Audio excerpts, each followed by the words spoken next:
Cara, a história desse cara eu nunca vi um cara que se conecta com tanta gente quanto esse cara. Com quem você precisar, ele tá conectado. Se deixar ele sozinho com uma planta, você vai se conectar. Ainda vou conseguir cashback. Ele vai conseguir achar. Fala galera, seja muito bem-vindo a mais um podcast que fala sobre empreendedorismo, um podcast da casa. Eu e a minha irmã, Carla Martins. Carla, muito bem-vinda. Muito obrigada, estou muito feliz de estar aqui e ainda mais com essa plateia maravilhosa que a gente tem hoje. Faz barulho aí, gente! Hoje gravamos um podcast com plateia. A gente sempre traz pessoas reais, com resultados reais, que têm desafios, que inspiram, transformam pessoas, têm muitos resultados, se conectam demais. E hoje a gente recebe aqui uma pessoa que tem uma grande relevância no nosso mercado, se conecta com todo mundo, é parceiro, e ele está muito na nossa filosofia de vida, que é, nosso trabalho é sério, mas não é porque é sério para ser chato, tem que ser divertido. O cara se diverte o tempo todo. Tá sempre de bom humor, tá sempre abraçando as pessoas, gosta de gente, tem um business relacional e é um cara que realmente merece o nosso respeito. Recebam ele com a energia que ele merece. Uma salva de palmas para Alfredo White! E aí, turma? Pô, feliz de estar aqui. Podcast diferente, hein? Diferente. Pô, nunca imaginei gravar um podcast para 5 mil pessoas assistindo. Que isso! Você viu, né? Começando já com marketing é tudo. Marketing, Alfredão, marketing é o jogo muito da percepção? Você acha que é percepção de marketing? Eu acho que, na verdade, as pessoas acabam dando significado de marketing de uma forma pejorativa com aquele cara que inventa, promete. Mas, na verdade, eu acho que marketing é muito mais sobre entender a necessidade do cliente, se conectar com ele, comunicar da forma certa, precificar da forma certa. Não existe caro ou barato, de acordo com o que você entrega e como você consegue tangibilizar e o cliente perceber o valor que você gera, né? Então, eu acho que marketing, no final do dia, da forma correta, é a inteligência de mercado, é fazer a coisa da forma inteligente. É fazer a coisa da forma que todo mundo sai ganhando. Isso é marketing de verdade. Assim como o vendedor também é um negócio. Quando você fica assim, o Alfredo é maior vendedor. Isso não soa para a maioria das pessoas de uma forma positiva. Isso soa como uma forma assim, pô, tá sempre tentando ganhar dinheiro, tá sempre vendendo. Então, acho que no final do dia, a gente acaba pegando essas palavras que são core de qualquer negócio e colocando elas numa caixinha que muitas vezes traz um trauma, um significado ali, uma percepção negativa, quando no final não é. Quando no final fazer marketing é o quê? É você acertar a embalagem, é você acertar o canal de distribuição, é você assinar o preço, é você se comunicar bem para os 4 P's. Então, eu acho que, obviamente, hoje em dia, qual é o grande desafio? Todos nós temos liberdade de comunicação.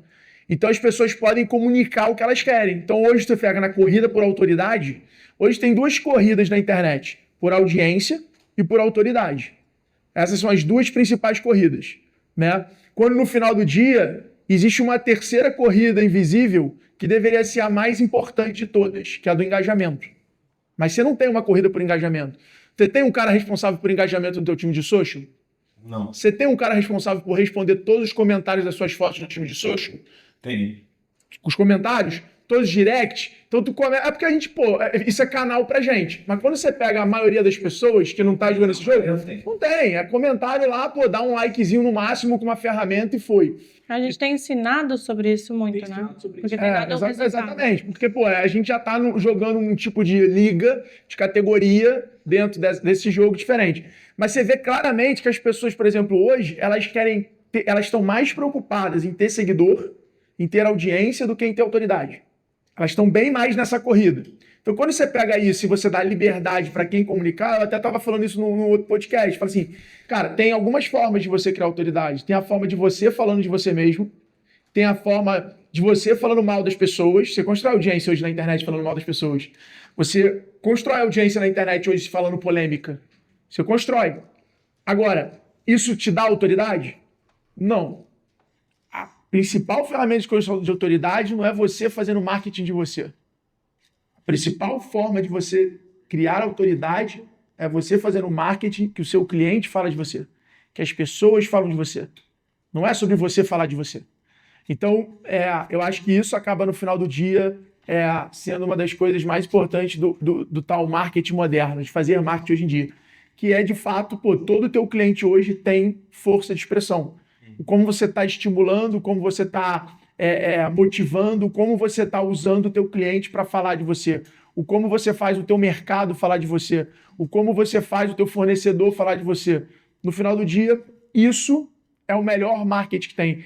Então, dentro do marketing, existe o marketing bom e o marketing ruim. Sim. É o jogo da atenção, né? A gente joga muito aqui o jogo da atenção. Aqui mesmo, nós criamos um podcast com plateia, que é o jogo da atenção, para as pessoas virem assistir o podcast, criam um canal de aquisição, transforma o conteúdo e traz pessoas relevantes do nosso convívio para fazer isso. Ou seja, e aí, esse é o jogo da atenção. Como as pessoas vão perceber o nosso movimento, é que elas vão aderir ou não conosco. Mas olha que animal, né? E a primeira vez que eu ouvi isso, que eu aprendi sobre isso, foi com o Carlinhos Maia. O Carlinhos Maia, uma vez, ele comprou uma Ferrari. E ele tirou uma foto com a Ferrari. E eu não sei se vocês já viram ele num podcast falando sobre isso. Não sei quem já viu esse corte. Ele falando que, eu fiz uma sessão fotográfica na Ferrari, sempre com a Ferrari atrás de mim. Sempre com a Ferrari menor que eu. Mostrando que eu não sou menor que a Ferrari. A Ferrari é menor que eu. Então eu uso a Ferrari para me posicionar. Quando eu vi aquilo ali, e era um jogo de imagem muito inteligente, ele sem sombra de dúvidas, talvez, se tivesse hoje um prêmio publicitário do Brasil, ele deveria ganhar, porque ele é o melhor storytelling do Brasil. Ele sabe criar isso como ninguém. A partir daquele momento eu entendi uma parada. Eu entendi que sempre que as coisas que eu tenho, seja relógio, carro, qualquer coisa que eu tenho, se torna conteúdo, eu, na verdade, estou virando embaixador das coisas que eu tenho. E a minha autoridade está sendo em cima das coisas que eu tenho, e não de quem eu sou. Então, no final do dia, hoje, quando você olha o meu Instagram, as coisas que eu tenho, elas, estão sempre nessa mesma perspectiva que eu aprendi com o Carlinhos Maia, elas são sempre cenário, elas nunca são conteúdo. Então, é isso que, no final do dia, me mantém na autoridade que eu criei. Então, isso que você falou é perfeito. A guerra de atenção faz as pessoas fazerem coisas absurdas, falarem de coisas absurdas por atenção para ter audiência. Mas no final do dia, aquela audiência não te respeita e muito menos te compra. Então, quando você fala de reconhecimento, é sobre ser conhecido versus ser reconhecido. E o reconhecimento vem, principalmente, que vai te gerar trabalho em cima do quem você é. E aí eu, na minha rede social, estou muito mais preocupado em o quê? Em ser reconhecido pelo quê? Pela minha criatividade, que é realmente, é um diferencial meu profissional, e a minha conexão. Então, no final do dia, o que eu preciso em qualquer conteúdo mostrar ou transmitir para a minha audiência é que eu sou um cara criativo, mas que a minha criatividade ela é direcional para negócio, para resultado, e que eu consigo viabilizar através das minhas conexões. Então, isso é o que me constrói autoridade. A repetição. Não é uma hora falar de uma coisa, outra hora falar de outra. Não, é a repetição no tema que constrói autoridade. Então, eu vejo a galera muito surfando hype. Apareceu uma notícia, eu vou falar de uma notícia. Tal. Mas o que vai construir autoridade não é a notícia, não é o post do Palmeiras que eu fiz para surfar o hype do Palmeiras que vai fazer as pessoas me comprarem ou me seguirem. Aquilo ali vai fazer as pessoas me conhecerem. O que vai fazer as pessoas me comprarem é elas me reconhecerem. Me reconhecerem pelo quê? Por um cara criativo que consegue usar a criatividade para criar modelo de negócio, para criar ideias que geram resultado e que é viável por conta das conexões. Fredo, você tem muitos seguidores que viram clientes, mentorados, justamente porque te acompanham, te conhecem, te reconhecem, têm essa autoridade. E aí, a gente fala por nós que também temos esses mentorados, tem muita gente que tem travas para a rede social. Por que você acha que muita gente te valoriza e chega pela sua rede social, e aí na hora de fazer a própria, ela trava, não faz e fica estagnado ali, né? Perde oportunidades por não estar na rede social também. Eu acho que no final do dia, essa trava, na real, ela vem primeiro de uma dor de oratória que a maioria dos seres humanos enfrenta.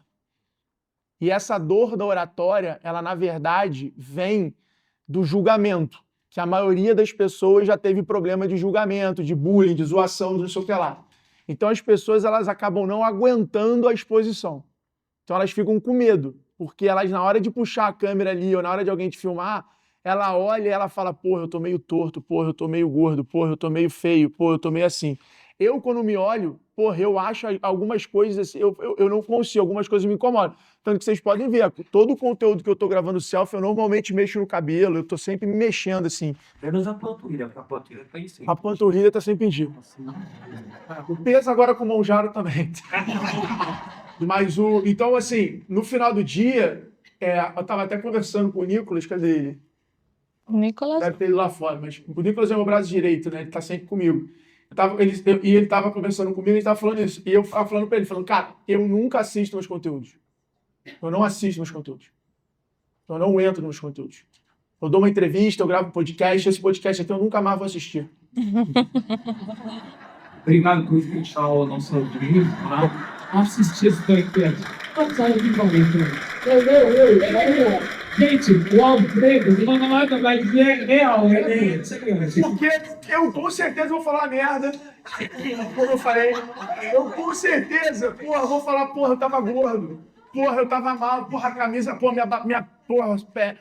Eu com certeza vou ver uma coisa que eu não gosto. E aquilo ali vai automaticamente me desanimar. Então, se eu sei que vai me desanimar e eu não tenho o que fazer porque eu tenho que produzir conteúdo, pô, vamos pro próximo. Vamos pro próximo. Então é muito mais uma questão. Agora, por exemplo, a minha esposa, ela lê comentário. Pô, tá fudida.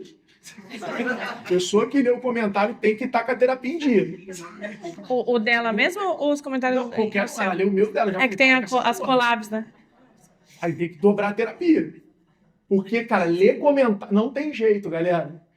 Falou em público, ganhou um pouquinho de audiência, vai vir um cara que não tem o resultado que você tem, que vai falar assim, cara, esses coach só fala merda, porra, esses caras que vendem curso, esse não sei o que. Outro dia eu postei um case meu de e-mail marketing lá, que vendeu 10 milhões de reais, o cara, ao invés de perguntar para qual o tamanho da base que tu mandou, que era 597 mil pessoas, ele falou assim, impossível. Eu falei, pô, como é impossível vender 10 milhões de reais de roupa para 597 mil pessoas?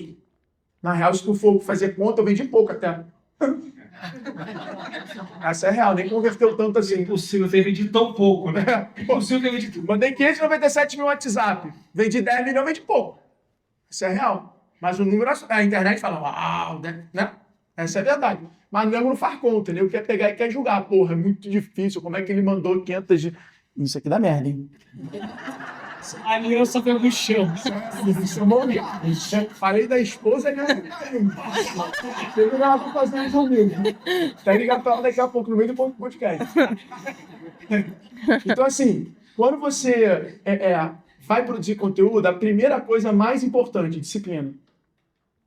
Primeira coisa é coragem, segunda disciplina, terceira estratégia. Fala igual o Joel, não inverta a ordem. Primeira parada é, meu irmão, coragem, vai. Tua família vai te zoar, algum amigo vai te chamar de blogueirinho, até você começar a ter o resultado. Quando você começa a ter o resultado, ele começa a te pedir dinheiro emprestado. Mas normalmente é a ordem, ou pior, daqui passa uns 3, 5 anos assim, que ser consistente não tem como dar errado. Aí o teu amigo que te zoava vai te mandar uma mensagem falando assim, cara, tô pensando em produzir conteúdo, como é que tu começou? Aí tu lembra tu tem que printar, quando ele fizer uns comentários babacas, você printa. Cria uma pasta no celular, comentários agressivos ou babacas, como eu gosto. E aí você vai botando os comentários lá, entendeu? E aí também tu cria uma outra pasta, depoimentos, porque quando você começar a produzir conteúdo, uma coisa é certa, você vai mudar a vida das pessoas. Alguém vai ver o teu conteúdo na hora que precisava ver e tu vai salvar uma vida, você vai salvar um negócio, você vai fazer uma parada. Então, assim, essas são as duas certezas. Um familiar vai te zoar, um amigo vai te zoar, e tu vai salvar a vida de alguém. Salvar mesmo, assim. A pessoa estava muito mal, deprimida e tal, vai ver teu conteúdo naquele dia e vai falar, puta, mano, essa frase hoje que tu falou, porra, mudou completamente o meu dia. Aí você vai ouvir a frase que tu falou e que nem achou tão legal. Ainda tem isso no conteúdo. Às vezes tu fala a parada e fala, nossa, que merda que eu falei. E nego fala assim, mano, aquilo ali mudou minha vida. Abriu minha mente e tal. Então, conteúdo realmente é uma parada muito poderosa. Agora, exige coragem, que você está se expondo, e comprometimento. Eu criei essa regra na minha vida. Não leio comentário. Se bota comentário agressivo, sem contexto, uma coisa é comentário para discutir, outra coisa é comentário agredindo. Eu deleto, já deleto e bloqueio. Puta terapia maravilhosa esse movimento. Deleto, bloqueio. Cara, não assisto, cara. Não assisto mesmo, assim. Nunca assisti uma entrevista minha, nunca... Outro dia eu fui assistir um vídeo meu no YouTube, cara, me achei estranho, achei que, porra, não falei, não vou mais. Não quer, pra quê? Não? Você fala muito sobre criação de conteúdo e de retenção da atenção. Você falou do Carlinhos Maia, lembro também de uma história do Caíto Maia. Uma vez o Caíto Maia perguntaram para ele por que ele, como ele se mantém tão inovador por tanto tempo. Ele fala, simplesmente eu faço a pessoa olhar para mim. Eu crio aqueles óculos diferentes, estranhos, que ninguém usaria, eu usaria, faz a pessoa olhar para o óculos. E do lado do e-commerce, do lado Mas eu tenho, aquele óculos campeão de venda. eu tenho uma resposta dessa muito maneira. A gente tem que parar, quem quer produzir conteúdo aqui, tem que parar de olhar só pro Joel, só pro Flávio, só pra mim, só pro Johnny. Você tem que pegar aquele cara pequenininho, às vezes tem 5 mil seguidores e tem um conteúdo animal, e começar a olhar pra ele. E falar, porra, se eu fizesse conteúdo tipo desse cara aqui, como é que a minha audiência, porra, gostaria? Eu hoje, cara, tenho na minha rede social vários caras, advisors, vamos chamar assim, prestador de serviço, tocando várias áreas diferentes. Então, porra, o Léo é especialista em stories. Aí eu tenho um cara que eu descobri no Instagram que o cara é muito bom de framework, de criar aqueles desenhos e tal. Se vocês entrarem no meu Instagram lá, vocês vão ver que eu tô começando a postar aqueles desenhos, bússola do vendedor, pá. Esse foi um cara que eu achei no LinkedIn, que faz esses negócios. Aí eu mandei, olha a história, eu mandei pro meu time, como exemplo, o que meu time fez? Falou, ele deve ter mandado para copiar. Copiou, postaram no meu, o cara veio e falou assim, pô, tu tá copiando meu conteúdo. Aí o cara postou no LinkedIn, aí eu recebi de um cara amigo meu do LinkedIn, falou, cara, tem um cara falando que você copia conteúdo dele no LinkedIn. Aí eu fui ver e falei, copiei mesmo. Liguei pro cara, Jonas, liguei pro cara e falei, irmão, dá pra te contratar pra tu fazer isso pra mim? Aí ele falou, dá. Eu falei, então tá contratado. Contratei o cara, agora ele faz pra mim, né? Mais cópia.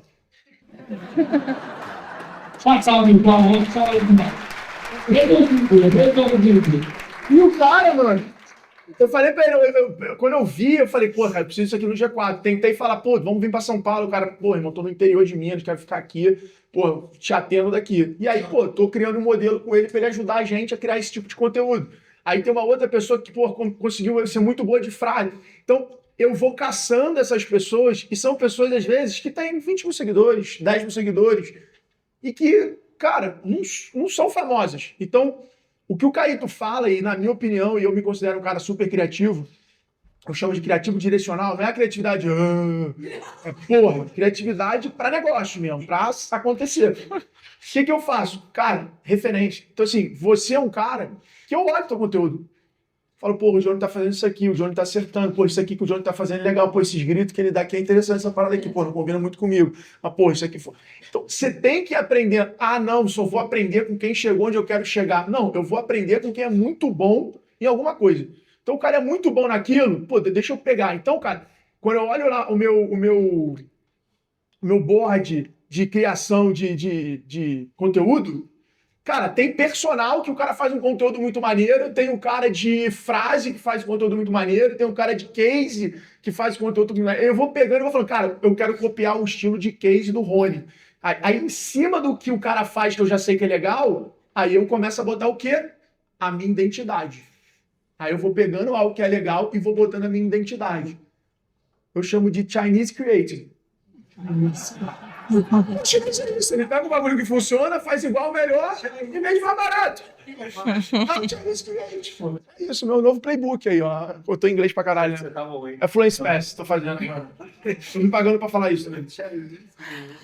Alfredo, oratória. Você começou o negócio a resposta sobre a rede social, sobre oratória. E disciplina e estratégia. Aplica-se também a vendas? Por que que o pessoal... Por que a gente tem...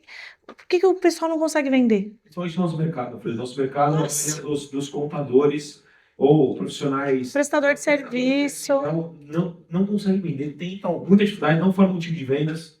Mas eu acho que o problema do mercado de vocês, trazendo para o mercado de vocês essa realidade, eu acho que é mais medo. O cara tem medo de vender, o cara tem medo de botar valor, o cara tem medo de se posicionar, galera. Venda é um jogo de posicionamento. Essa é a verdade. Venda é uma oportunidade de negócio. É você se posicionar. Então, porra, o Johnny virou e falou, porra, vamos gravar não sei o que lá. Eu já falei assim, porra, a gente podia fazer isso aqui, a gente podia fazer aquilo ali. E se a gente fizer uma parada muito maior? Eu já transformei um convite num negócio. Venda é isso, é sobre você enxergar a oportunidade. Sobre você... E aí você pega o cara que às vezes ele não se valoriza. Que às vezes ele não se posiciona. E aí, galera, esquece. Se você não se posicionar, o cliente vai montar em você. Se você não se posicionar, o cliente vai montar em você. Se você não botar limite, o teu cliente vai sempre reclamar. Se você não assumir a rédea dessa relação e você acreditar que o cliente é o teu patrão, o cliente não é o teu patrão, o cliente é teu parceiro. Eu acho que uma relação saudável é de parceria. E a parceria tem que dar certo para os dois, tem que ser bom para os dois, tem que ter alinhamento. É isso funciona. Ah, não, o cliente é o meu chefe. Não, o cliente não é o teu chefe. Porque se o cliente for o teu chefe, significa que você vende tua hora. Ou seja, você está na mesma lugar da cadeia de um funcionário. Agora, no final do dia, aonde está o potencial? O potencial está quando você vende resultado. Esse é o potencial da venda. Então eu acho que no final do dia, quando eu olho para a maioria dos contadores, eles se escondem atrás de uma profissão, de uma tradição, de uma série de coisas, falando assim, não, porque é vender. Até um médico vende, meu irmão. Todo mundo vende. O médico vende, ele tá lá falando, puta, cara, é melhor a gente prever isso agora, é melhor a gente não sei o que lá. Um dia meu pai foi fazer uma cirurgia, aí o médico falou, cara, quando eu abri, eu vi que a hérnia aqui, eu acabei achando melhor já fazer, ou seja, fez upsell. Chegou lá 10 conto a mais da cirurgia. Nem consultou. Tá vendo do caralho, recorrente. Sem nada, sem canal. Falou, cara, eu abri e vi, já achei melhor. Sem objeção. Resolveu. Eu falei, porra, incrível mesmo. Então, assim, a gente tem que entender que vender não é fazer uma coisa ruim. Vender é você identificar a necessidade, identificar um problema, você tem a solução e você deu match nisso. Você botou um preço que faz sentido. Que é o que o Flávio fala muito bem, que é, cara, qual é o ROI, né? Ele traz essa força do ROI. Tipo, cara, sempre que você tangibilizar resultado, a venda fica muito mais fácil. Então, acho que no final do dia, quando eu olho para o teu segmento, eu vejo um medo, e aí eu vejo que esse medo, ele é construído um muro que normalmente é em cima da tradição. Blá, blá, blá. E, cara, não tem nada a ver. Você adquirir cliente, você desenvolver cliente, você... Não tem nada a ver. Então, assim, eu acho que no mundo atual, que inegavelmente a comunicação ela é um commodity, se todo mundo pode se comunicar, sem sombra de dúvidas, o vendedor vence, só que o educador é campeão. O cara que não vende, que educa, esse ganha o campeonato. O vendedor, ele ganha a partida. Mas o campeão, o cara que vence o campeonato, é o cara que educa. Que é o cara exatamente que sabe administrar a informação que ele passa para gerar nível de interesse e consciência para o cara querer que ele resolva para ele. Esse é o vendedor campeão. É o cara que sabe dosar a informação e no final do dia ele gera uma vontade em você que você vira para ele e fala assim, e como é que você resolve isso para mim? Aí você fala, veja bem. Aí PPT, propostinha, vai, Brau. Alfredo, eu percebo que você uma vez viralizou um vídeo seu falando sobre o posicionamento, principalmente o posicionamento no contexto certo, porque valor real no contexto errado gera dúvida. Se o contador ele está vendendo que ele sabe cuidar do dinheiro, ele precisa ser um cara de sucesso ou inspirar sucesso. Você estava falando sobre o relógio, sobre a viagem. Pô, você tem que mostrar que você está tendo uma viagem, você tem que mostrar um relógio legal. Um dia eu estava sentado num grupo de empresários, junto com o Flávio e tal, e a gente estava falando do preço dos relógios. E ali nenhum relógio era menos de 100 mil reais. E tinha relógio de quase R$1 milhão ali no grupo. E o Flávio falou, cara, é muito importante, se você está em um determinado nível, em um determinado contexto, existe um código social. Você pode ignorar, você pode não gostar, mas ele existe. Para a mulher, bolsa e joia, para o homem, relógio, carro e tal. Como é que você vê esse posicionamento para a pessoa que às vezes quer vender para um empresário grande ou fala que eu vou cuidar da sua empresa, vou cuidar do seu patrimônio. Como é que você vê esse posicionamento com as coisas que as pessoas têm? Eu acho que, sem sombra de dúvidas, o resultado fala mais alto que as coisas. As pessoas só têm muitas vezes vergonha de documentar e contar o seu resultado. Ah, Fredo, qual é a diferença de eu contar o meu resultado e documentar? Uma coisa é o Johnny falando do resultado dele. A outra coisa é o Johnny dando uma entrevista pro Brasil Johnny e o Brasil Johnny falando o resultado do Johnny. Então, a gente tem que ser mais estratégico quando a gente quer usar o nosso resultado para poder virar um instrumento. Então, pô, não sou eu falando do meu resultado. É como é que eu faço a imprensa contar a minha história, que ela tangibiliza o meu resultado, e aí no final do dia eu não preciso falar do meu resultado. Eu preciso virar e falar, galera, dá uma olhada nessa matéria que saiu aqui na Exame, contando a minha história. É diferente de eu falar, galera, essa é a minha história. Então dá para construir uma arquitetura de autoridade muito mais poderosa, fazendo dessa forma com endosso. Mas você acha que é importante Que as não foi nada pessoas... diferente do que Jesus Cristo fez. Você... 12 apóstolos falando dele. Sim, mas você acha que é importante, no seu vídeo lá viral, tava falando assim, o advogado, o empresário, tem que mostrar para onde ele tá indo, tem que mostrar... Então, vamos lá, vou chegar nesse ponto. Nada é mais poderoso quando você admira alguém pela visão. Nada. Os maiores líderes da humanidade, eles não lideraram por dinheiro. Eles não lideraram por coisas. Eles lideram por uma visão. Então, quando você pega o Elon Musk hoje, a admiração ou a reputação dele é o quê? Ninguém fala do quanto ele tem de dinheiro. As pessoas falam que ele vai colonizar Marte. O cara está declarando isso. Então, a admiração, o posicionamento por poder de visão, ele vence o dinheiro. Essa é uma parada. Então, pô, todo empresário que ele consegue declarar muito claro a visão dele e as pessoas admiram pela visão, o resto vira objeto perto da visão que é muito poderosa. Então, pô, o Flávio sempre foi um cara muito admirado e respeitado por ser um cara que declarou a visão dele. Então, desde a época de WhatsApp, ele falava para onde ele ia chegar, o tamanho que ele ia ter, quantas lojas ele tinha. Então, ele sempre vendeu o resultado dele. Então, assim, agora, eu tenho uma visão... Isso que o Flávio fala é óbvio. Tudo que a gente usa, inclusive a nossa barba, o nosso cabelo, a nossa postura, o nosso peso, tudo é um código, tudo é uma mensagem que você tem com o seu corpo, que você tem com a sua disciplina. Tudo no final do dia transmite uma mensagem. Isso é um fato. E eu não estou falando que você precisa se adaptar a alguém, eu estou falando que é uma mensagem que você pode ter através da tua identidade. Então não é perder a tua identidade para você passar uma mensagem errada. Não, você pode, dentro da tua autenticidade, passar uma mensagem encontrando o teu estilo. Agora, mais, na minha opinião, do que esse código, do que esse brand, do que qualquer coisa, que no final é um fato, são atribuições, eu acho que é um acesso.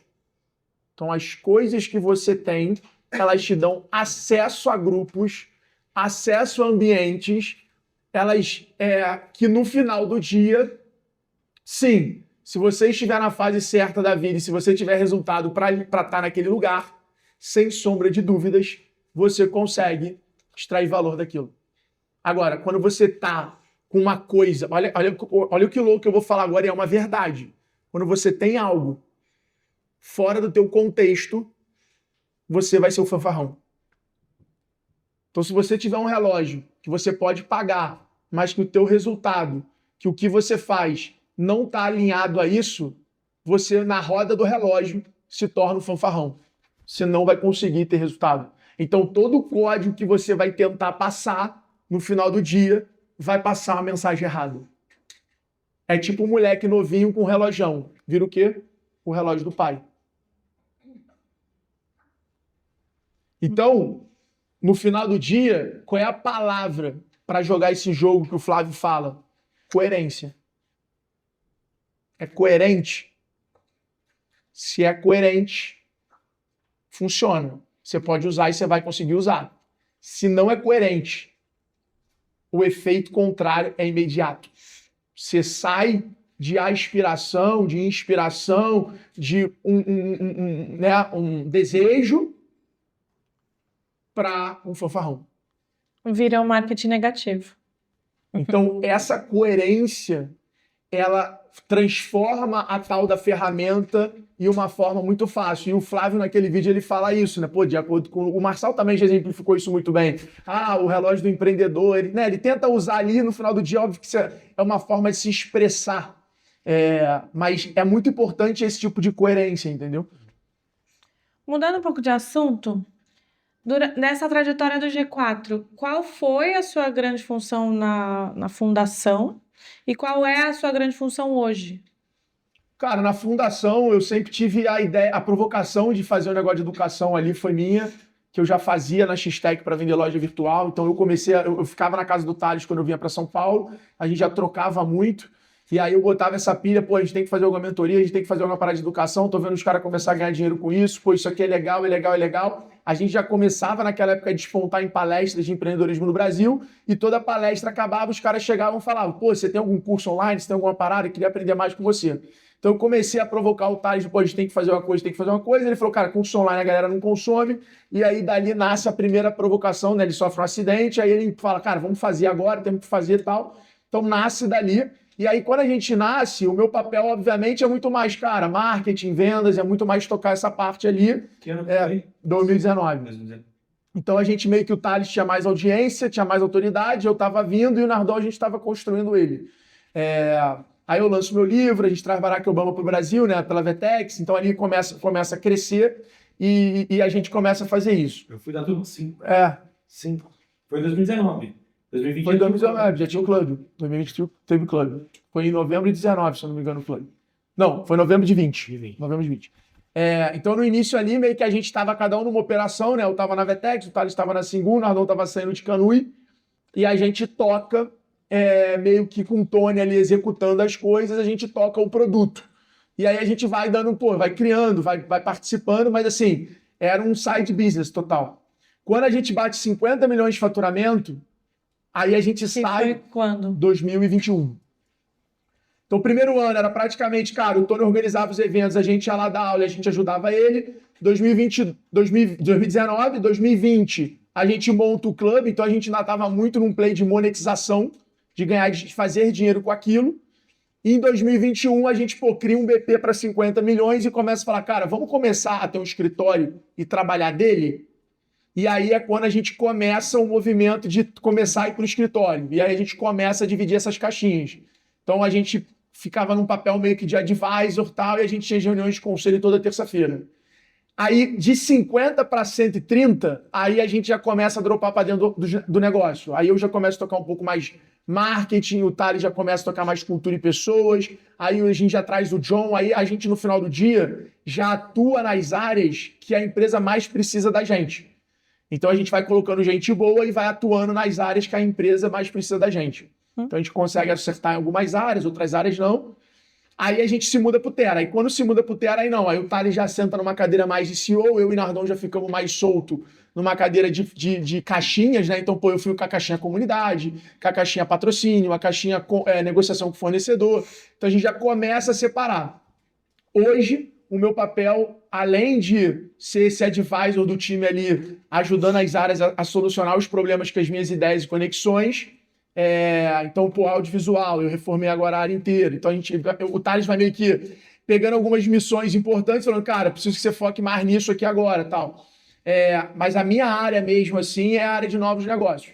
Então, eu sou o cara que invisto o nosso dinheiro. Então, eu que compro empresa, eu que negocio negócio imobiliário, eu que faço o G4 Capital, a gente fez uns 70 milhões esse ano em negócio, sou eu que busco essas oportunidades, sou eu que negocio. Então, pô, o Tony saiu, eu que negociei a compra do Tony. Eu sou meio que o negociador da sociedade, e aí eu vou arrumando esses negócios pra gente, vou avaliando os negócios e vou fazendo os nossos investimentos. E alguns eu vou acompanhando ali. Como você avalia, Alfredo, hoje tem tanta gente que quer ser muito conectado, todo mundo quer te acessar. Até quando a gente pensa nos próprios alunos, é muita gente acessando. Quando você foca e você prioriza o que você acredita que vai dar certo ou não, você tem alguma metodologia ou você vai no feeling mesmo?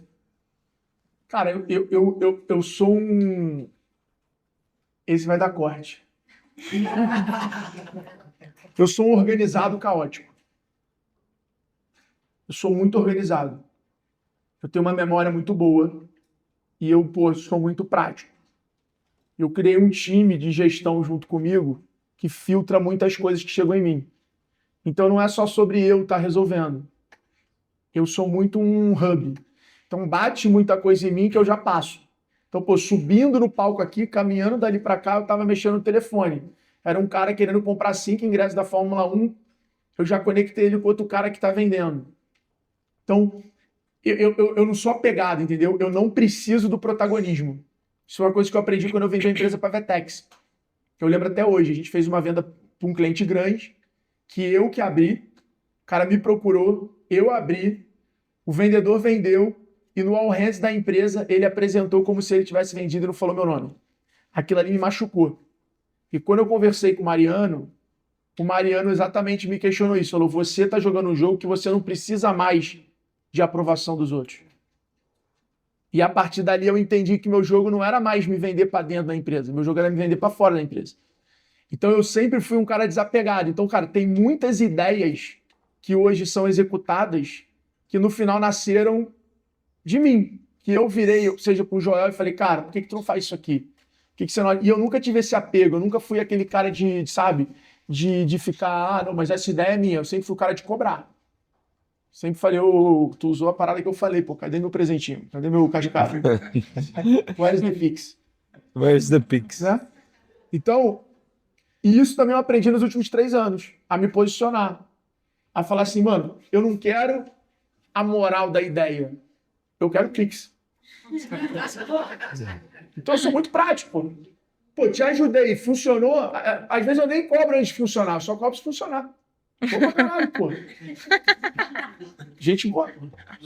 Então, assim, no final do dia, eu tenho um time que me ajuda muito a organizar. E, óbvio, acho que você vai criando ali um processo de agenda muito eficiente. Então, hoje, por exemplo, eu recebo muita mensagem por dia. Cara, eu tenho uma ideia, eu tenho um negócio. Cara, isso aqui já, porra, esquece. Eu tenho uma ideia, um negócio. Então, agora tem Fórmula 1 e Vale. Esse mês é o mês que a gente vai vender 100 milhões de reais. Automaticamente, cara, qualquer reunião. Eu queria marcar uma reunião em dezembro. Minha agenda porque não adianta ficar mutuando minha agenda. Então, a organização, Johnny, ela é obrigatória, mesmo você sendo caótico, mesmo você tendo muita coisa, a organização é uma ferramenta que, porra, ela tem que funcionar. Seja no papel e na caneta, seja no CRM, seja no software, seja na secretária, ela precisa funcionar para que você dê conta de muita coisa. Boa. Fala uma parada com você que é muito admirável, a musculatura comercial que vocês têm no G4. E agora já não mais na fase inicial, na fase que vocês estão. E que você participou muito no começo e agora você trouxe outras pessoas com outras habilidades ali. Como que hoje você acredita que uma empresa como o G4, que vende tanto assim, como que você cria uma cultura de vendas tão forte, algo tão parrudo? Quais são, você não vai conseguir explicar todos, mas os processos comerciais que vocês têm ali, que faz com que essa máquina de vendas, as pessoas continuem crescendo, incentivando, trabalhando dia e noite, né, impulsionando isso, porque realmente é admirável. Todo mundo admira a cultura do G4. Todo mundo, os esquerdas não admiram. É verdade. Mas tem pensado do lado assim de incentivar, a gente sempre olha ali, vocês mostram isso muito bem na rede social. O John, né, é o grande engenheiro por trás dessa cultura, desse processo comercial do G4. Ele foi uma das contratações que a gente acertou muito. Então ele foi o cara que pegou o time com 20 pessoas, construiu o time para 130 pessoas, formou a Mari, que foi a sucessora dele no time de inbound. Então, pô, sem sombra de dúvidas, vale ressaltar isso para quem está assistindo o conteúdo, que ele é um cara primordial na construção do time. A cultura, ela vem muito de reflexo nosso, mas ela carrega ali uma grande parte do estilo do Thales, que é um estilo super agressivo, é um estilo super disciplinado, né? Então, é natural, assim, que a cultura do time de vendas e do G4 como um todo carrega muito esse DNA dele, né? Que está ali tocando o dia a dia, que está ali liderando essa galera no dia a dia. E é isso, né? Uma tribo não pode ter 3 caciques, então cabe uma maturidade societária muito importante para a gente poder entender que o nosso papel de liderança do time é o papel dele. O meu papel é de fazer negócio. O papel do Nardon é de profundidade, é ajudar a ter número na decisão e tal. Então isso é uma coisa muito importante. Isso é simples? Não, não é simples. A gente está vira e mexe tentando que se alinhar, vira e mexe a gente tem que relembrar o valor um do outro. Então, como qualquer relação, a gente precisa renovar a esperança entre a gente ali. Às vezes fala, porra, tu não tá vendo valor nisso, mas porra. Então é importante limpar, desatar esses nós, né? A gente faz isso entre a gente e quando o negócio escala, a gente aciona o botão da terapia. Funciona bastante, terapia entre sócios. E quando você pega o time comercial, né, você tem que ser brutalmente honesto, né? O nosso time comercial, ele é muito bom, mas ele tem um ponto muito importante, que obviamente vou tirar a cultura desse negócio, que é a máquina de geração de demanda que a empresa é, né? O G4 hoje é uma empresa com 300 milhões de visualizações por mês. Então, assim, a marca forte, a criação de audiência, o nível de influência que a gente tem, eu ensino isso na minha aula no GE, a gente no final é uma máquina de conversão, porque tem o ecossistema de vendas todo acontecendo, tanto é que todos os melhores vendedores que saíram, o resultado deles simplesmente foi para o próximo da fila. Ou seja, não era só o cara ser muito bom, é óbvio que o vendedor ser bom vai gerar um resultado diferente, mas se o vendedor sair, as pessoas também estão comprando. Então, ele é muito mais um consultor de negócios do que um vendedor. Ele não está criando um negócio, uma oportunidade. É óbvio que, de acordo com a habilidade dele, ele faz um negócio de 40 mil virar 300. Mas, então, esse é um ponto. Em relação ao processo, acho que o Jonathan fez um negócio muito interessante ali na época de embalde que ele passou para a Mari, que fez a sucessão dele. E hoje, cara, a gente tem as caixinhas muito claras. Então, eu acho que isso é uma coisa que hoje, olhando para o futuro, é bem interessante. Então, cara, o lead que vem do Instagram do Thales já cai no tipo de vendedor que, converte mais o lead do Instagram dele. O cara que vem... Então, a gente tem jornadas segmentadas, a gente tem todo um trabalho de ramificação aonde o cara... Eu tenho um time de 6... acho que agora está com 3 ou 4 pessoas, mas é normalmente 6, só de venda por direct. Então é um time especialista em pegar um direct que o cara curtiu uma foto e falar, porra, que maneiro que você curtiu, irmão, tamo junto, pô, você tem empresa, tem, lá, pô, já fez G4, já pensou em fazer. Então eu tenho um time, não é só pegando demanda no direct, é um time criando demanda dentro do direct. Então tudo, cara, assim, se eu fosse te falar assim, o que eu acredito que a gente é bom e ainda é aquém do que a gente pode se tornar, e eu venho cobrando isso o time, agora, no plano de 1B, como a gente transforma uma coisa que funciona em um pilar dentro do negócio, em uma área. Do mesmo jeito que a gente é bom nisso, a gente às vezes é ruim. Eu chamo isso de empilhar sucesso. Eu uso o case da Coca-Cola. Cara, a Coca-Cola ela vende no jornaleiro, ela vende na farmácia, ela vende no mercado, ela vende no restaurante, ela vende na machine do teu prédio, ela vende no delivery. Cara, ela não pega um canal muito bom e deixa de fazer um canal médio. Ela fala, não, eu vou ficar com médio e eu vou ficar com bom. Hoje é para onde eu quero levar a estrutura de canal do G4. Tanto é que eu tenho usado muito esse nome canal para a galera entender que não é sobre marketing, né? É canal. Então eu quero muito, cada vez mais, vai ser provavelmente a minha aula e meu tema do Vale, do cara, canal. Quais são os canais aonde está o cara que tem potencial para ser teu cliente? Qual é o canal que teu cliente está? Qual é o canal que o teu lead assiste? Para que em cada canal, de cada momento da jornada, e é muito simples, você bota a jornada do teu negócio e fala, nesse momento da jornada, meu cliente está onde? Nesse momento da jornada, meu cliente está onde? Nesse momento da jornada, meu cliente está onde? E aí você vai e em cada momento da jornada entende, cara, como é que eu estou distribuindo o meu produto naquele canal? Então, você pode estar distribuindo o teu produto num evento que fala na faculdade, porque o cara que vai sair de lá vai virar empreendedor e precisa de um contador. Você pode distribuir o teu negócio num grupo de negócio que todo mundo tem contador e teu ciclo de venda vai ser muito mais longo, mas o ticket vai ser muito maior. Na internet. Então, tipo assim, eu acredito muito nessa arquitetura de canais aí como a única forma que a gente tem de vender R$1 bilhão. Muito bom. Vamos abrir para perguntas? Vamos abrir para perguntas. Perguntando aqui. Aí é bom demais quando tem pergunta. Maurício, boa. Para acabar o dia bem, quando acabar, vocês mentem e falam. Vamos lá. Primeiro eu queria te agradecer, que eu te fiz uma pergunta há uns 2 anos atrás, perguntando que assim, pô, eu tinha contratado 6 empresas de marketing, nenhuma delas tinha funcionado. Aí você falou, cara, internaliza. Hoje eu tenho 3 pessoas, meu time está começando a rodar bem. Eu tenho história de advocacia, focado na parte empresarial.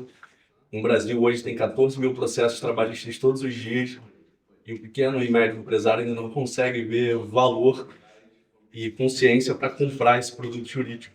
Aí eu queria um pouco da tua experiência aí na parte de vendas, de quais seriam os pitches corretos para trazer um contrato desse. Nosso contrato ele é recorrente, com service, tem 12 áreas jurídicas, e aí eu percebo que ainda tem um pouco de afastamento dos clientes com relação à consciência. O que você pode fazer, cara, é olhar para o tipo de produto que atrai o teu cliente, que tem um ciclo de venda menor para você conseguir vender para ele.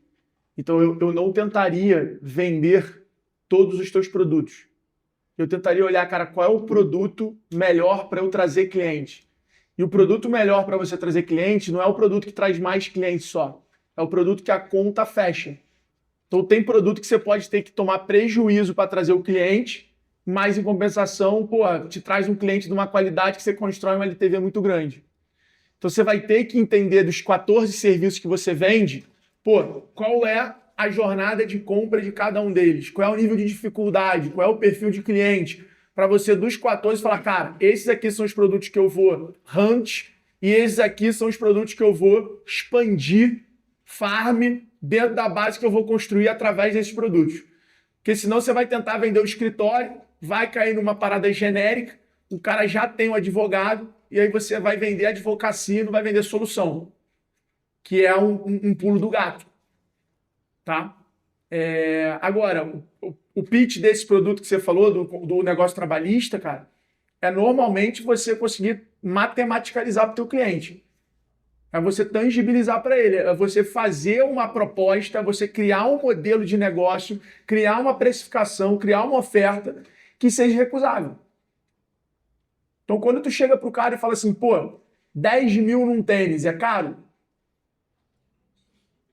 Porra, depende. Se tu usar todo dia o tênis, faz a conta de 10 mil por dia, pô, talvez, dependendo com o que você trabalhe, é barato. Porque você tirou. Então, pô, outro dia eu tava dando treinamento para o time da Le Creuset Brasil, e eu falei exatamente isso para ele. Eu falei, cara, quando o cliente virar para você e falar que a panela é cara, divide por todos os dias. Pega o valor da panela e divide por 3 vezes no dia que tu vai usar a panela. Vai falar, cara, tu vai pagar tanto por uso para tu ter saúde. É caro mesmo. Você ancorou uma referência na cabeça das pessoas. O ser humano ele precisa muito de uma referência. Quando ele começa a ter uma referência, quando ele começa a atribuir, que aí é o play do relógio, essas coisas, porque isso, de fato, para a maioria das pessoas, cria uma ancoragem.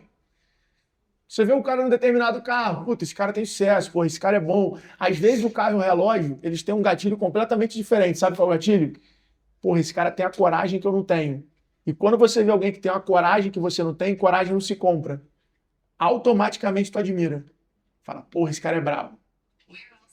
Viu? Acordou comigo ali, ó, certo.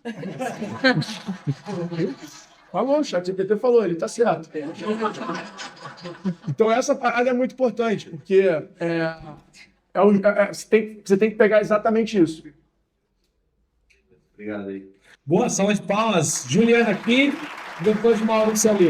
Aqui, ó, por favor. Juliana. Bom, boa tarde, prazer, sou Juliana. Eu tenho uma marca de cosméticos cristã, recente. E um pouco atrás, você falou sobre 3 coisas que me chamaram muita atenção, porque está muito alinhada com o meu desafio. Eu fiz uma mudança de carreira e isso, para mim, tem sido uma tortura. E aqui, ó, coragem, né? Você falou um pouco depois da corrida do engajamento, né? Com criação de conteúdo, que a gente tem que ter coragem, disciplina e estratégia. Eu queria olhar um pouco para a parte da estratégia e te fazer uma pergunta. O que você vê como um erro para quem está criando conteúdo com o objetivo de criar uma autoridade nas redes sociais? Eu acho que é o que eu falei, eu acho que é achar que vai construir autoridade em cima de coisa, isso é um erro. Achar que vai construir autoridade falando bem de si próprio, eu acho que isso é um erro. E eu ficaria com esses dois erros. E talvez um terceiro é que hoje eu vejo muita gente querendo jogar esse jogo do conteúdo, e obviamente o jogo do conteúdo, em 90% do caso hoje da internet, é para vender algum curso, é para fazer alguma comunidade de negócio, que isso virou um bom negócio. E aí as pessoas estão fazendo isso, mas elas estão fazendo isso como fim e não como meio. Quando você pega o Johnny, ele hoje faz isso como meio. Ele tem negócios dele como investidor, e tal, etc., por trás. Então, isso é um canal para os negócios dele. E as pessoas estão fazendo isso como fim. Estão querendo que aquilo se torne o principal negócio delas. O próprio G4, educação sempre foi meio. É meio para o que a gente tem de visão, para o que a gente tem de plano, para o que a gente tem de investimento em negócios, em empresas, etc. Então, esse também é um erro muito clássico que as pessoas cometem. Aí elas acabam ficando refém e aí ela vira autoridade dentro daquele mundinho dela. Então, ela não quer ser uma autoridade para o mercado dela, para o setor dela, para a região. Ela quer ser autoridade para um grupo de pessoas que paga para ela ser autoridade. Então, no final do dia, ela é autoridade dentro da bolha dela. Ela saiu da bolha dela, ela não é ninguém. Então, é uma autoridade com validade. A partir do momento que você não tem um bando de gente para te ver como autoridade, você não é mais autoridade. Mas isso é um desafio muito grande, você conseguir não ser autoridade fora da bolha. Que é o que o Johnny estava falando mais cedo. Como que fura a bolha para você não ser autoridade naquele ciclo. Não é um desafio, é estratégia. Se o Johnny só ficar contratando gente da bolha dele para vir aqui falar, ele não está furando a bolha. Mas se ele entender que ele precisa trazer gente de outra bolha, que ele precisa entrar, ele já joga esse jogo há muito tempo. Ele participa de 3, 4 grupos de mastermind, de comunidade. Ele, a hora tá aqui, a hora tá ali. Então, são estratégias que você intencionalmente vai tomando com o pensamento de, quero furar a bolha, quero estar em outro grupo, quero estar em outra área, quero levar a minha história, eu quero levar o meu resultado para outra área. Já furou minha bolha aqui. Tu entendeu? Então, a pergunta é, eu vou agora matar a pau e fazer o corte, vou fingir naturalidade. Por que a Ferrari tem TikTok? Se ela não faz anúncio em lugar nenhum, ela não faz nada. Porque se a Ferrari não começar a ser a Ferrari hoje para um moleque de 16, 15 anos, daqui a 10 anos, 15 anos, 25 anos, ela não é mais a Ferrari para a nova geração. A pergunta para todo mundo aqui é, o que você está fazendo pelo futuro do teu negócio? O que você está fazendo hoje que vai dar ROI daqui a 10 anos? Muita coisa, só para acabar para dar tempo, desculpa aí. Mas eu acho que o que eu estou fazendo hoje contribui, só que só agora, com a sua fala, que eu enxerguei que o que eu estou fazendo está contribuindo. E aí você vai ver que é outro ROI que você quer. Então, quando eu pego e faço o livro para Bora Ser Criativo para Criança, eu estou furando uma bolha. A hora que eu falo para vendedor, eu estou furando uma bolha. A hora que eu falo, então, se você pega a minha história, eu comecei sendo o cara do e-commerce, aí fui o cara do varejo, aí fui o cara da vendas, hoje tenho me posicionado cada vez mais em marketing. Então, olha quantas bolhas eu tenho. Sabe onde está o erro que a maioria comete? A pessoa pula de bolha sem deixar um plano de manutenção. Só passa por ele. Todo ano no varejo, eu patrocino a NRF, faço um livro, gravo 20 podcasts em 2 dias em Nova York, faço o FTX Day e faço o evento de Black Friday. Isso é meu plano de manutenção para continuar sendo o cara do varejo. Então, tudo que eu pulei na minha vida, eu tenho um plano mínimo para me manter autoridade naquilo que eu fui. Senão eu vou trocando só de tribo. Esse é o erro que as pessoas cometem. Elas vão pulando de tribo em tribo e vão deixando para trás. Elas não criam um plano mínimo de manutenção. Muito bom. Salva de palmas! Maurício. Fala, Pedrão. Tudo bem? Bom, 2 semanas atrás eu te encontrei lá no G4 também, no programa Full Scale. Sempre uma aula, né, meu time? E, cara, eu tenho uma agência de marketing e assessoria de imprensa, e eu sei que você também já teve uma. E, cara, graças a até esse ecossistema que a gente tem participado aqui do Fire, nós estamos numa crescente muito considerável. E, cara, existe algo, contando com a tua experiência no setor e tudo mais, tem algum shadow point que você fala assim, cara, olha para isso aqui, nesse momento que você está, que é a oportunidade, o crescimento que está rolando, tem algum ponto que você fala, cara, olha atentamente para esse ponto. Só pro corte. Olhar sério, que tu não sabe e tal, puta, vou pensar. Tem que olhar para lucro, irmão. Você tem que tomar cuidado que todo negócio, quando cresce, o ego fica maior que o lucro. Aí você começa a querer ter um escritório maior e diminui teu lucro. Você começa a aumentar teu passivo e diminui tua margem. Você começa a se tornar refém do teu negócio. O mais importante é você conseguir encontrar uma equação de crescimento. Anota aí, equação de crescimento que você consegue proteger a margem do teu negócio. Porque no final do dia, um negócio bom pode virar uma merda. E vou dar um exemplo aqui que, pô, não sei, essa porra vai cortar na internet, vai ser uma merda. Mas eu vou dar, foda-se. Até o negócio do Pablo Escobar, que era o melhor negócio do mundo, ficou uma merda porque o custo de segurança aumentou demais. O cara vendia cocaína, era o melhor negócio do mundo, era maior que o ouro, era maior que tudo. Conforme ele foi fazendo merda, o que aconteceu? Ficou caro demais a segurança, o negócio dele ficou ruim. Então, qualquer negócio, quando não respeitada a tal matemática, ele pode ficar uma merda mesmo sendo bom.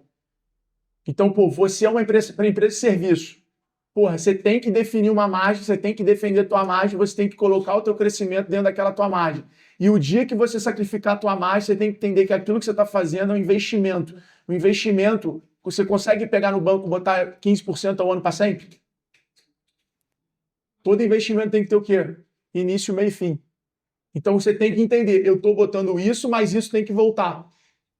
Então se você não criar essa dinâmica com o dinheiro, você está sempre investindo, sempre aumentando o teu risco, sempre ficando refém do teu negócio, e é o erro que a maioria das agências comete. E aí ela pega um cliente muito... Outro dia tem uma história maravilhosa, que se eu contar, acho que tangibiliza para todo mundo.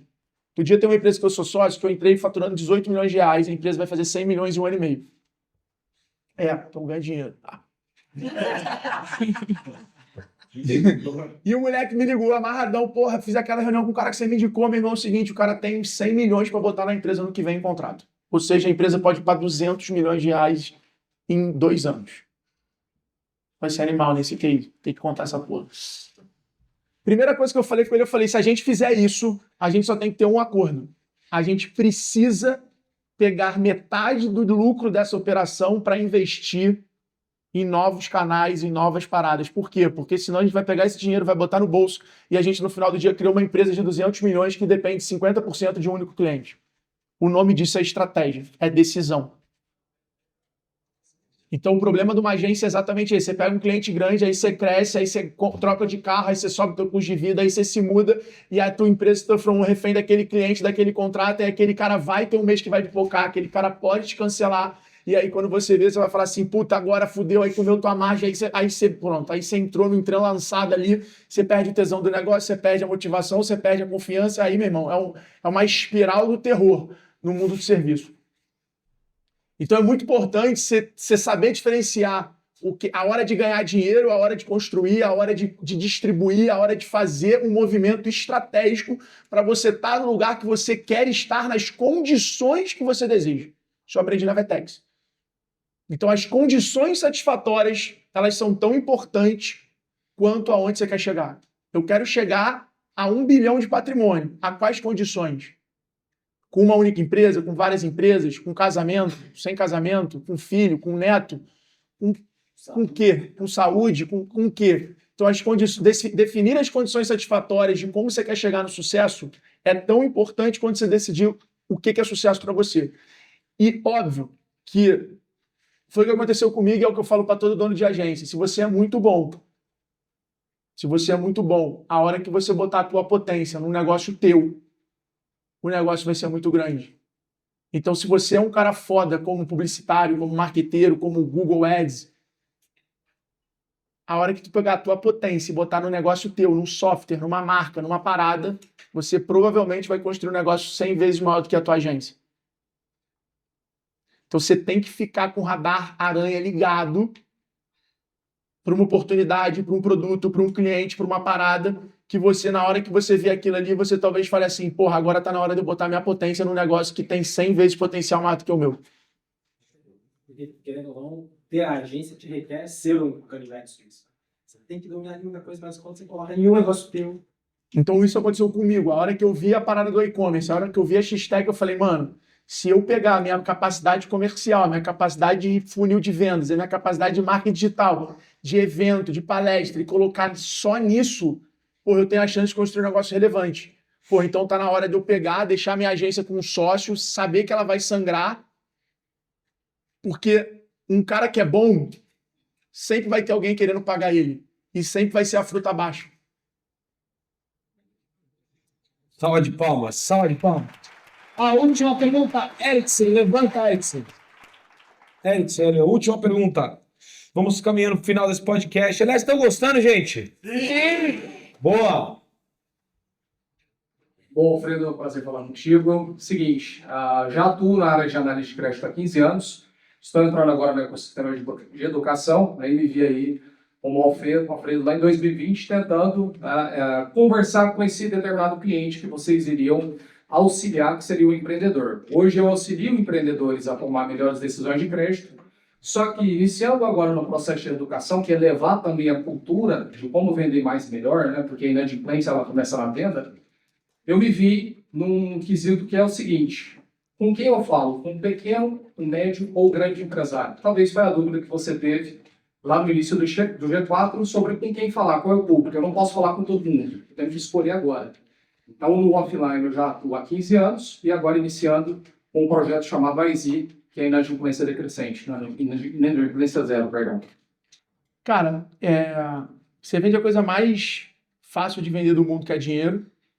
Então, talvez você tenha que entender que você não tem que vender inadimplência, você tem que vender dinheiro para mostrar como você faz o cara ganhar dinheiro, que é a inadimplência, que foi o que eu fiz com o e-commerce. Eu percebi que, cara, 10% das pessoas queriam montar uma loja virtual, 90% queriam vender pela internet. Então, eu parei de falar de loja virtual, comecei a falar de vender pela internet, falava de Instagram, falava de WhatsApp, falava de tudo, e no final falava assim, tu pode criar uma loja virtual. Foi quando a minha palestra saiu de 20 pessoas para 200. Porque eu entendi que eu precisava falar de vender pela internet para atrair um público maior. Por quê? Porque mesmo o cara que não tinha um produto para abrir na loja na internet, se esse cara conhecia alguém que queria abrir uma loja na internet, então era muito melhor no meu trabalho falar de venda pela internet para depois falar de e-commerce como uma opção do que o contrário. Então, no final do dia, o que você tem que falar é exatamente sobre isso. Cara, como é que eu faço a tua empresa lucrar? Como é que eu faço você acessar dinheiro mais barato? São coisas que qualquer um, quando ouvir, vai falar assim, opa, deixa eu saber mais. O nosso problema é que às vezes a gente tem um produto bom, mas a gente fala demais para tentar vender o produto. A gente tem que, é o que eu falei, dosar a informação. Então eu tenho que soltar a informação na medida, por quê? Porque o que vai te fazer vender não é você falar o que você faz. Vender vai ser você falar o quê? Vai ser você criar curiosidade para marcar reunião. Então o teu primeiro contato, o teu conteúdo não é para vender, o teu conteúdo é para marcar reunião.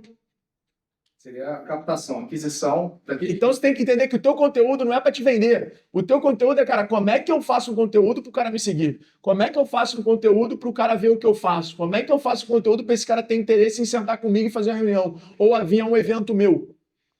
Porque você sabe que no final do dia o que você vai vender, você precisa de uma reunião. Então, quanto mais você falar, mais o cara vai chegar numa conclusão por ele próprio. E aí ele vai falar, cara, depois eu vejo isso. Porra, não é prioridade. Então a gente tem que entender que, principalmente no serviço, curiosidade vende. Porque você não precisa vender, você precisa marcar reunião. É na reunião que você vende. Então, você não pode querer sair vendendo em tudo que é lado. Eu não posso chegar aqui e querer falar do gestão de estratégia. São 3 dias, são isso. Não é isso que vem. Eu tenho que vir aqui e entregar puta resposta pra você esperar assim. Porra, mané, tem que aprender mais com esse cara. Queria ouvir 6 horas ele falando numa aula. Desfoca do produto. É isso, porque no final do dia, o que vai fazer eu vender para vocês não é agora um QR Code. O que vai fazer eu vender para... Pode até ser, se o Johnny deixar. Mas o que vai fazer eu vender é, porra, eu vou seguir o Alfredo. Porra, eu já sigo ele. Agora eu vi ele falando pessoalmente. Porra, ele manda real mesmo. Porra, eu quero aprender mais sobre isso que ele fala. Porra, eu já acompanho o G4, mas agora eu entendi que o insight que ele dá muda o jogo. Porra, então eu vou fazer. Então, é isso que no final... Então, é vender sem vender. Então, administra a informação ao longo do teu processo de marketing e vendas que você vai ver a tua conversão explodindo. Porque você vai conseguir mais gente para reunião. Mais gente para reunião, mais chances de vender. E assim você vai fazendo sucessivamente. Então, eu diria que você vende um negócio muito bom, você precisa só entender como é que você faz isso. Agora, quando você fala de conteúdo, e aí serve para todo mundo, existe você definir um público, que é o que você falou, e você produzir conteúdo para o público que você definiu. Isso normalmente pode te dar um desafio de engajamento bizarro. Por quê? Porque no final do dia você pode falar de um jeito que aquele teu público que você quer atingir não vai pegar. A outra forma é, fale do teu jeito, entenda quem é o teu público e construa um produto para ele. E não inicialmente cria um produto para procurar aquela demanda. E não, tipo, pô, vou fazer um público X e for. Você pode até fazer isso como um produto, você pode até fazer growth. Falar, cara, eu vou criar um produto aqui, um pitch pra, porra, pequeno, pra médio, pra grande. Vou soltar 10 mil reais em cada campanha, vou ver quem tem mais aderência pela internet e vou entender que na internet, no canal internet, eu vou vender pra médio. No canal comunidade, eu vou vender para grande. Então, eu vou entrar em comunidade de grande, mas na internet eu vou vender para médio. E aí, você vai, às vezes, criando 2 marcas, você vai criando 2 Instagram, você, no teu Instagram, se posiciona para grande, no da empresa, você se posiciona... E aí, você vai criando estratégia. Pô, obrigado. Uma salva de palmas para ele, uma salva de palmas. Camilo, quero agradecer nosso podcast, quero agradecer pela parceria, por estarmos juntos. Parabéns por todo o trabalho, parabéns por toda a inspiração, né, que a é pra gente. E se deixar um recado final, qual é o próximo passo? Porque, cara, você é um cara multisserial, já tem dinheiro, já tem sucesso, tem família, filhinha, né? Cara, você já alcançou o sucesso que a maioria das pessoas desejam. Qual é o próximo passo do Alfredo? Onde que você quer chegar? Tem alguma visão? Ou tá indo no flow, no surf? Se eu chorar agora é por causa do corte só, tá? Cara, hoje, depois que a Antônia nasceu, eu tomei uma decisão que eu acho que hoje o que me move muito é ela viver o mesmo reconhecimento, ela saber o reconhecimento que as pessoas têm do pai dela. Ela está com 3 meses. Para ela entender esse reconhecimento que eu vi a minha mãe viver, o meu pai viver, são 15 anos pelo menos. Então eu preciso ter consistência durante 15 anos gravando conteúdo, escrevendo livro, dando aula, fazendo mentoria, construindo negócio, para talvez ter uma chance de com 15 anos alguém parar na rua e falar, porra, a live que teu pai mudou meu negócio. Salva de palmas, sensacional. Muito bom, né, cara? Esse ficou bravo, hein? Esse não é pacote, não. Você tá com o olhinho, cara. Esse foi bravo. Na real, eu tô triste que são 15 anos, né, irmão? Podia ser mesmo, né, mano? Ele é muito bom, palmas pra ele. Muito obrigado, meu irmão. Muito obrigado, Ricardo. Obrigada, João. Até o próximo podcast. Para você que nos ouviu, nos assistiu, obrigada pelo seu tempo. Tira insights, mas tira decisões a partir desse podcast. Decisões desse podcast. Você que gostou, não esquece de se inscrever no canal, deixar o seu like, compartilhar. Foi muito interessante. E estamos juntos no próximo podcast. Alfredão, é assim, ó. Pra acabar aqui, não importa, que você tem que acabar com chama. Então você pega aqui, ó, fala 1, 2, 3 e você chama. Beleza? Falei que tinha que ter um momento Rinodê. É isso! Vambora! 1, 2, 3, chama! Bora, você de fora!